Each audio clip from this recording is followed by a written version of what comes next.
I'm a brand new creature cause the old me done died. I'm new, yeah, I'm new.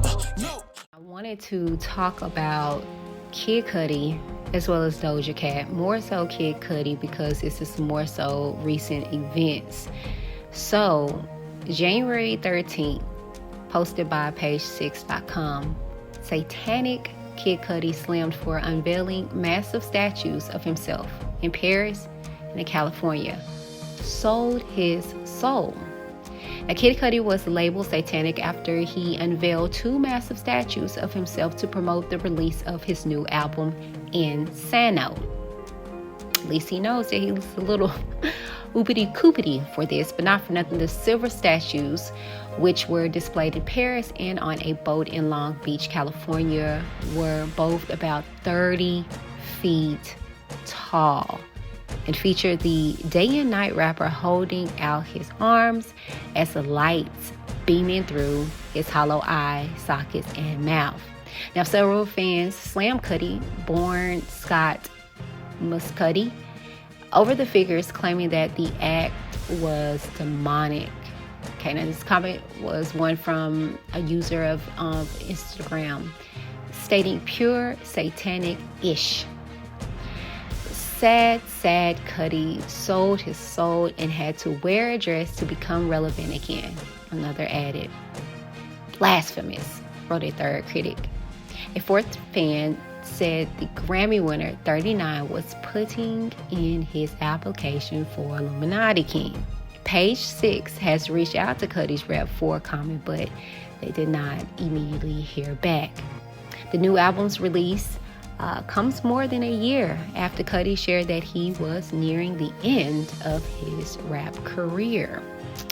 So I wanted to go ahead and get into this, okay? And before doing so, this is pretty old. I guess this is a thing that, these artists are wanting to do or needing to do or feeling like they have to do to be relevant or, make a buzz or a pop. And I guess it's working because here we are talking about it. But it seems like goodness gracious, what are you not willing to do? Saying for, the selling of your morals. Here's some statues of Doja Cat promoting her Scarlet album that didn't surpass. It didn't really just pop like that, but not for nothing. She had two statues in different locations that will pop up or whatever the case may be. So I guess it's a thing. It shouldn't be because according to definition, an idol, right? An image or representation of a god used as an object of worship. Okay, or a person or thing that is greatly admired, loved, or revered. Let's see what the Bible has to say in regards to an idol, okay? Paul says covetousness, which is idolatry. So what idolatry looks like today is the activity of the human heart. This is not a deed of the body that follows a fruit on a branch. It starts in the heart. Craving, wanting, enjoying, being satisfied by anything that you treasure more than God. That is an idol. Now, Paul calls that covetousness, a disordered love or desire, loving more than God, ought to be loved less than God and only for the sake of God. But covetousness, this disordered heart is in, and an act of loving too much what ought to be loved less. And that is why the wrath of God is coming. That is what idolatry looks like today. And it is everywhere in our culture. Okay. Now here are a few Bible scriptures in regards to idolatry. And this is Exodus 23:6, which reads, "You shall have no other gods before me. You shall not make for yourself a carved image or any likeness of anything that is in heaven above, or that is in the earth beneath, or that is in the water under the earth. You shall not bow down to them or serve them, for I, the Lord your God, am a jealous God, visiting the iniquity of the fathers on the children to the third and the fourth generation of those who hate me, but showing steadfast love to thousands of those who love me and keep my commandments. Another scripture in regards to it is Isaiah 44, 9 through 20, which reads, all who fashion idols are nothing, and the things they delight in do not profit. Their witness neither see nor know, that they may be put to shame. Who fashions a god or casts an idol that is profitable for nothing? Behold, all his companions shall be put to shame, and the craftsmen are only human. Let them all assemble, let them stand forth. They shall be terrified. They shall be put to shame together. The ironsmith takes a cutting tool and works it over the coals.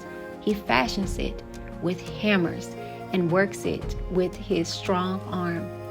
He becomes hungry and his strength fails. He drinks no water and is faint. The carpenter stretches a line. He marks it out with a pencil. He shapes it with planes and marks it with a compass. He shapes it into the figure of a man, with the beauty of a man, to dwell in a house. Right? Now, I know one would probably say, well, Whitney, Christians do it all the time with, statues of Jesus. Well, we hear that not even that is really okay to do. God forbade the use of images in his worship in the Old Testament. And this is Exodus 24 through 5. Whatever one's views on a large statue of Jesus, worshiping or praying to such a statue is sinful. God is transcendent. That is, he is other than his creation. This means any image we might make would be an inadequate portrayal. The divine cannot be properly presented with the human imagination.